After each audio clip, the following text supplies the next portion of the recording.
Olá, sejam todos muito bem-vindos a mais um vídeo aqui da plataforma Moretti, onde são abordados diversos temas relacionados à engenharia agrícola. Meu nome é Gabriel Oliva Doniak e hoje eu vou estar abordando com vocês o tema de energia e desenvolvimento sustentável, aspectos técnicos e econômicos.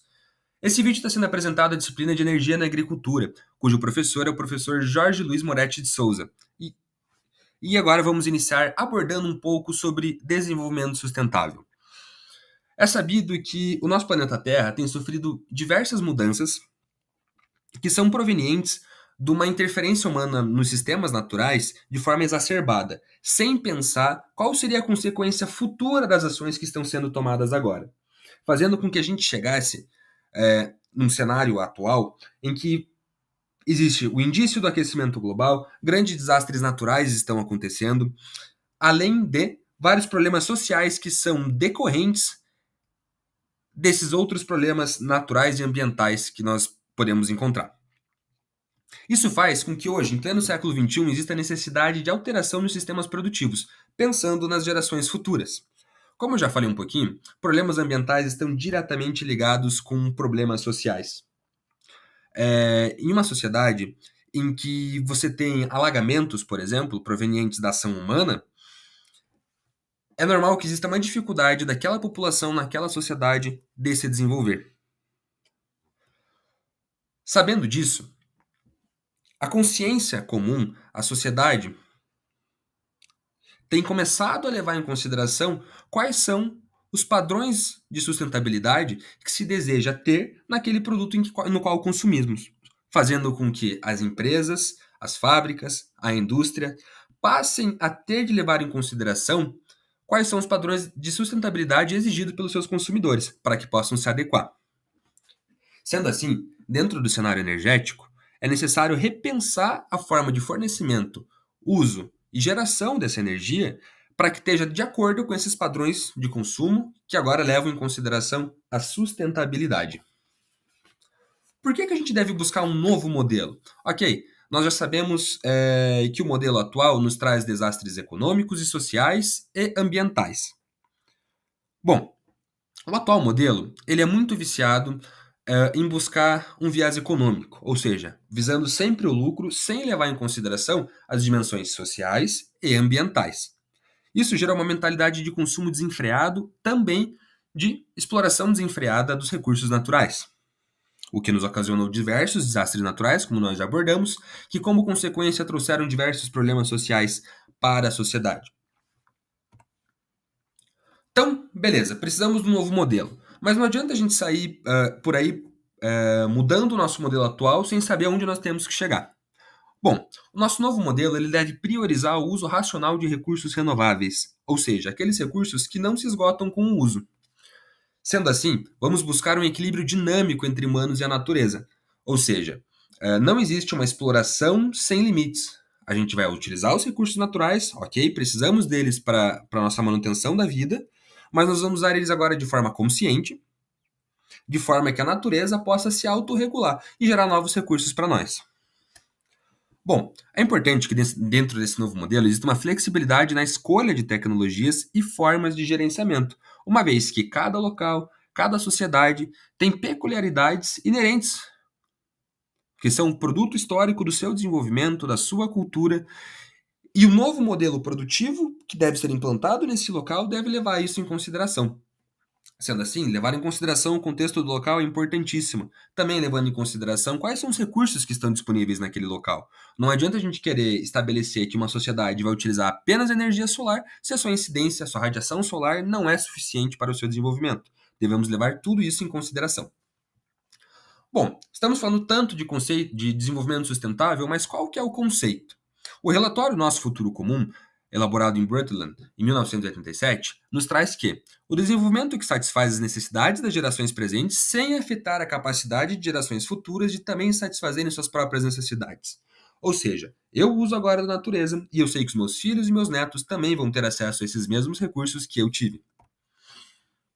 Bom, um conceito que é um pouco mais aceito, que é um pouco mais difundido, é o que foi elaborado no PNUD em 1992, que é o processo para ampliar o aspecto de opções para as pessoas, oferecendo-lhe maiores oportunidades de educação, atenção médica, renda e emprego, e abrangendo toda a gama de opções humanas, desde um ambiente físico em boas condições até liberdades econômicas e políticas. Ou seja, eu vou estar oferecendo para todas as pessoas as suas necessidades básicas. Bom, aqui eu trouxe um gráfico que vai abordar um pouco essa relação do índice de desenvolvimento humano com o consumo energético. Podemos entender que o consumo de energia em países com alto desenvolvimento é muito elevado, e o Brasil se encontra ali nos países com médio desenvolvimento e que tem um consumo de energia interessante. A gente está bem ali na fase de transição entre médio e alto. A gente pode perceber também que países com baixo desenvolvimento têm um pouco consumo energético. Isso pode ser devido à sua pouca disponibilidade energética. Bom, então como que nós podemos mensurar o desenvolvimento sustentável? Não é algo tão simples. Eu quero saber a medida de um campo de futebol, pego uma trena e meço. Mas o desenvolvimento sustentável? Como que eu vou trazer para números este conceito? Bom, o objetivo é mensurar o grau de desenvolvimento e a sustentabilidade de uma sociedade. O PIB per capita pode ser utilizado, lembrando que o PIB ele leva apenas em consideração o lado econômico de toda a situação. Podemos usar o eixo da equidade, ou seja, a gente vai começar a olhar a distribuição da renda. Ok, esse país ele tem 100 bilhões de renda que estão divididos em sua maioria em 10 pessoas, ou esses 100 bilhões estão distribuídos em 2 milhões de pessoas? Isso a gente consegue ter uma ideia de qual é a distribuição dessa renda. E o investimento interno líquido em recursos físicos. Se a gente juntar esses três conceitos, a gente consegue levar em consideração investimentos, o lado social e o lado econômico. E aí a gente chega nesse resultado que é esse gráfico aqui à direita da nossa impressão aqui, em que a gente tem a representação da situação de um certo país pela área que está preenchida. Então, quanto maior for a área preenchida, melhor é a situação do país. Podemos perceber que aqui nós temos um país com grande PIB per capita, que se aproxima ali do 1, mas que a distribuição é limitada, chega só até 0,5. E o investimento em recursos físicos não chega a 0,5. Então, nós conseguimos ter essa ideia através da área preenchida. Existem outras metodologias que são propostas, mas que infelizmente ainda são pouco utilizadas para mensurar o desenvolvimento sustentável. Existe o Índice de Bem-Estar Econômico Sustentável, que é uma tradução dessa sigla inglesa ISEL, que leva em consideração o consumo, o lado social e o lado ambiental. Existe também a intensidade de material por unidade de serviço prestado, que vem dessa sigla também, traduzida do inglês MIPS, que vai levar em consideração o uso dos recursos versus o impacto ambiental que esse uso ocasiona.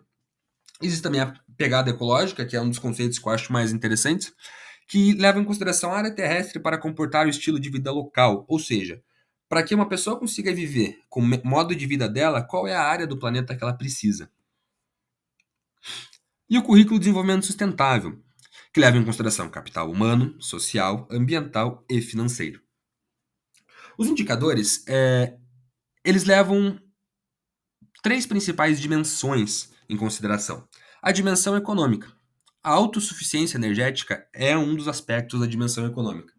Ou seja, aquele país consegue produzir a energia que ele consome, existe um déficit energético, existe um superávit energético nesse país, qual é a situação? Robustez diante das mudanças externas é outro importantíssimo aspecto. Ou seja, existiu uma alteração na geopolítica mundial. Esse país consegue suprir as suas necessidades energéticas? Isso aconteceu muito na Europa agora com a questão da guerra entre a Rússia e a Ucrânia. A Rússia, em resposta às retaliações econômicas que lhe foram sancionadas, disse que não ia mais vender gás natural para o resto da Europa, o que afetou a dinâmica energética da Europa. E teve alterações nos preços dos produtos produzidos. Qual é a produtividade energética desse local? Qual que é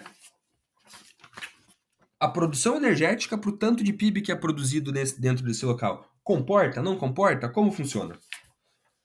Existe a dimensão social. Por exemplo, a cobertura elétrica. Quantas residências são atendidas com a ligação elétrica hoje? Eu trouxe aqui esse gráfico, que é de fonte do IBGE, que nos traz também a questão dos serviços de saneamento básico, mas vamos se atentar à energia elétrica. A linha energia elétrica proveniente da rede geral. Hoje, no Brasil, 99,5% das residências tem atendimento à energia elétrica, que é um índice muito bom e que a gente percebe que permaneceu constante ali de 16 até 19. E a cobertura das necessidades elétricas básicas, ou seja, o que são necessidades básicas? Saúde, por exemplo.